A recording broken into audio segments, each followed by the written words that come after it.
Hello, this is Morgan Bear1 here, and today I'll be demonstrating two examples in Beethoven's music where double beat theory, as promoted by authentic sound, does not work or hold up to scrutiny, particularly if you look at it from a melodic standpoint. Before I begin with my criticisms, I would like to say I do respect Wim as a person and as a musician. I think many of his early recordings of his pieces are brilliant, especially his performances on the clavichord. I think his channel presents good historic arguments and good tools to learn and understand the concept behind a lot of pieces, specifically on his slower pieces. They help me in performance, especially when dealing with complex things such as 2 and 4 against 3, which I personally find very difficult from a rhythmic standpoint. However, I do disagree with his beliefs in the double beat theory. I do think he is misguided in his results that he gleans from historical sources.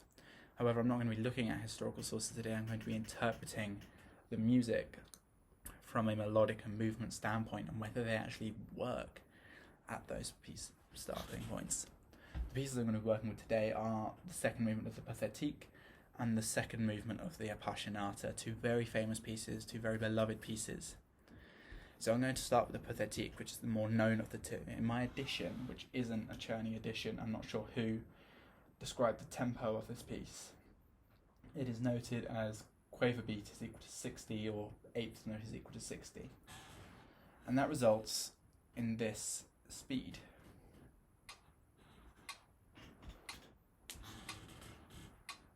Now if you take standard single beat readings, you get this speed.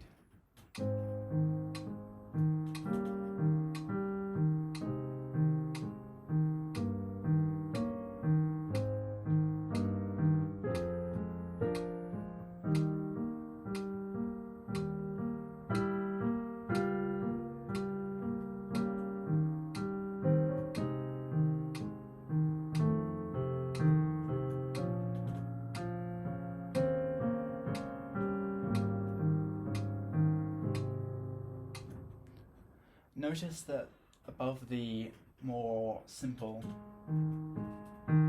you have that melodic line there.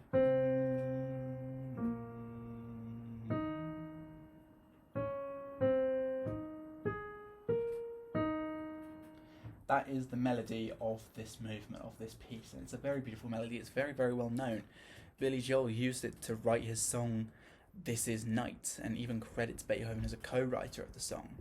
However, this beautiful melody completely vanishes due to a double beat interpretation. In order to take it as double beat, you simply count 2 pulses for every single one of the note you would normally count. In this case, you get every single tick of the metronome represents a single semiquaver instead of it representing a quaver, or in this case it represents every 16th note instead of every 8th note. This results in this sort of speed.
That piece loses that melody that floats above the entire thing. And the problem with that double beat interpretation is that it's not just slow, it's dull, in my opinion, to play. And although a lot of this is not as factual as, say, maybe reading from a historical document, which Piano Pat and Authentic Sound do very, very well, which I'm not going to throw my hat in the ring just yet until I've done more research on it, but from a melodic standpoint, that movement doesn't work. It implies the melody of the movement is this.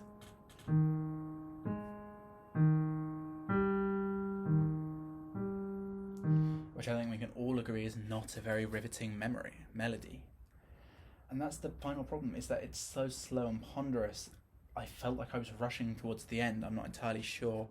Maybe I was. Please feel free to tell me down below. But if you feel like you're having to rush to get through a slow movement, especially one where the melody should be relaxed and free, then you're probably not playing it at the right tempo. You're probably playing it too slow. Now, from my personal interpretation, this is how fast I generally play this piece. If I were to go out and do a concert tomorrow, this is how fast I would play.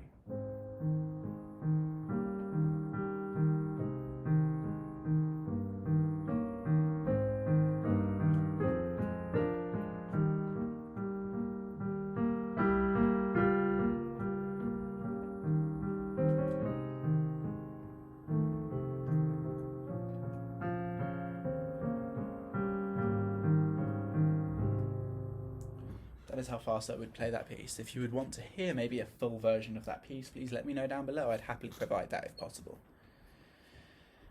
So it is faster, and I do think that interpretation works, specifically trying to bring out the upper melody line.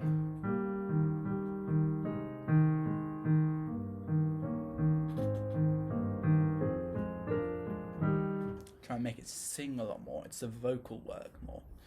And that mindset can be applied to Chopin as well. Does the melody work vocally? The next piece that I think cannot work with a double beat interpretation is the slow movement of the Appassionata. The Appassionata is the famous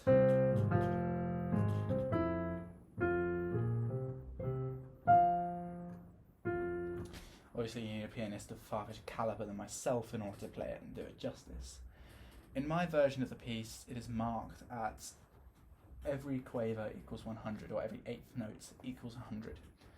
Personally, when I'm playing this, I keep it so that I double the note value and half the number, so I get it so every crotchet is equal to 50, or every quarter note is equal to 50. That's just how I prefer to listen to the metronome.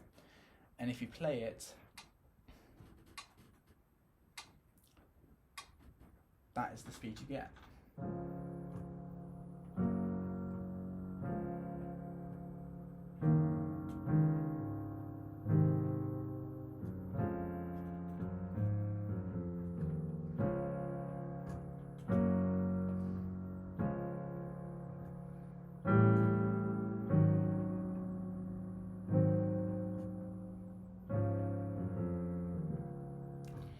Now that piece I think is very nice. It's a theme and variations. It's a good theme. There's lots of potential things you can do with it. There's very rich harmonic movement. In a double beat interpretation, this happens.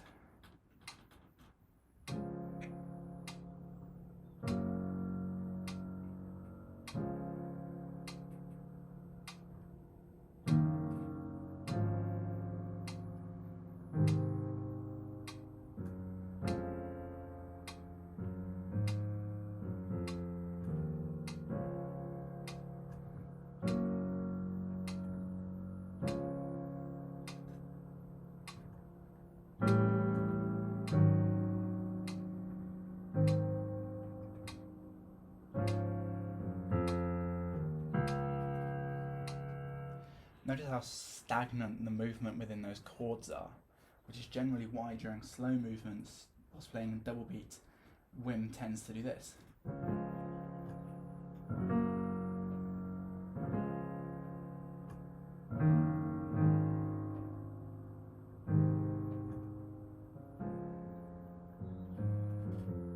He'll tend to arpeggiate the movement in the chords to give the impression of motion, which obviously does not work. It's not what's written. It's very particular where the chords are arpeggiated, such as the beginning of the Tempest.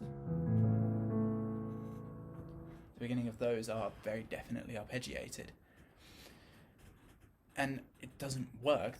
The movement falls apart. It doesn't work as a harmonic series. It just falls apart, especially with the shorter action of older pianos, which Wim should know don't last as long, especially on mine. I am playing on a digital piano, so that the sustain on it, even without me holding the pedal, is extremely long. And on those shorter pianos, the chords would simply die away before the next one started, and you'd lose coherency within that movement. To conclude, I saw a brilliant analogy on the comment section of one of Piano Pat's videos where he said, people are missing the forest for the trees when listening to these interpretations. And I believe that rings true for a lot of it. You are seeing a beautiful tree, you're seeing a lot more trees than if you just sped through a forest, but you're missing the actual vastness of the forest and the intricacy of it. It's like trying to see